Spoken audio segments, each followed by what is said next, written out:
Three dimension geometry के इस question में हमें एक प्लेन का वेक्टर इक्वेशन और कार्टेशियन इक्वेशन दोनों इक्वेशन फाइंड करना है। और ये गिवन है कि प्लेन एक पॉइंट से पास हो रहा है, वो पॉइंट है 5, 2, -4 और एक लाइन है जो प्लेन के परपेंडिकुलर है, उसके डायरेक्शन रेशियो है 2, 3, -1। तो यहाँ हम प्लेन का डायग्राम बना लेते हैं। ये प्लेन है मान लेते हैं और ये प्लेन एक पॉइंट से जा रहा है, वो पॉइंट है 5, 2, -4 और प्लेन के एक परपेंडिकुलर लाइन है। तो प्लेन के जो परपेंडिकुलर लाइन होती है उसको हम नॉर्मल बोलते हैं, मतलब प्लेन का नॉर्मल। तो ये प्लेन का नॉर्मल है जो उससे 90 डिग्री बनाते हुए एक लाइन जा रही है। इसके डायरेक्शन रेशियो है 2, 3, -1। तो हमें इस प्लेन का इक्वेशन फाइंड करना है, वेक्टर फॉर्म में भी फाइंड करना है और कार्टेशियन फॉर्म में भी फाइंड करना है। तो पहले हम वेक्टर फॉर्म में फाइंड कर लेते हैं। तो सबसे पहले सॉल्व लिख लेते हैं और given point position vector of point 5, 2, -4, इस 5, 2, -4 का पोजीशन वेक्टर निकाल देते हैं। तो ये ए वेक्टर इक्वल टू हो जाएगा 5i + 2j - 4k। ये इस पॉइंट का पोजीशन वेक्टर हो गया। एंड नॉर्मल, जो नॉर्मल है, नॉर्मल जैसा कि मैंने बताया इसका परपेंडिकुलर लाइन को हम नॉर्मल बोलते हैं।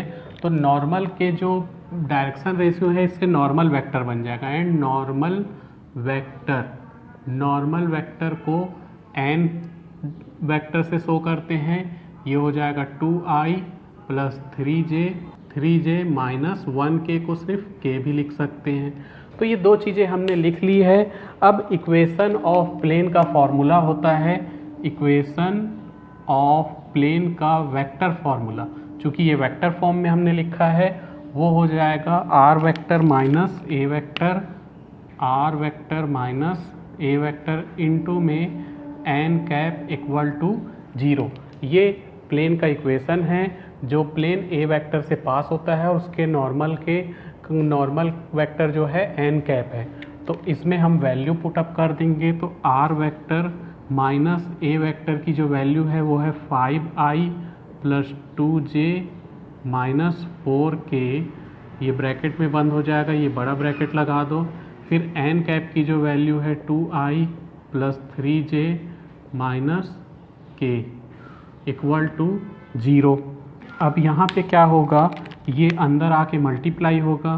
तो r वेक्टर से मल्टीप्लाई होगा 2i + 3j - k, फिर माइनस का इसका इससे इंटू होगा। तो 5i + 2j - 4k, इसका इससे मल्टीप्लाई हो गया, इसका इससे मल्टीप्लाई होगा। तो 2i + 3j - k equal to 0। अब ये तो ऐसे ही रहने वाला है। r vector 2i + 3j - k और इनका सॉल्व करेंगे इनको।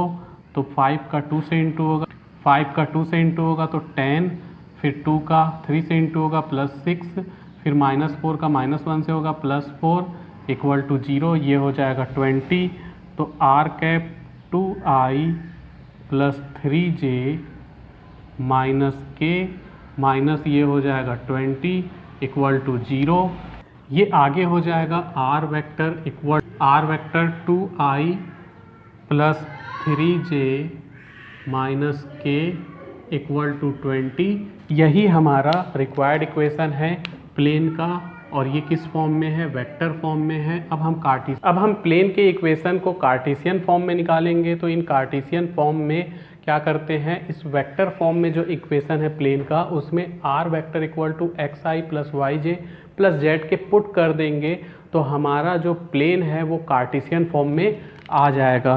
तो ऐसा पुट करने पर ये हो जाएगा, r के जगह लिख दो xi + yj + zk, क्योंकि r का मतलब होता है xi + yj + zk। x y z जैसा कोई पॉइंट होता है उसका ये पोजीशन वेक्टर है।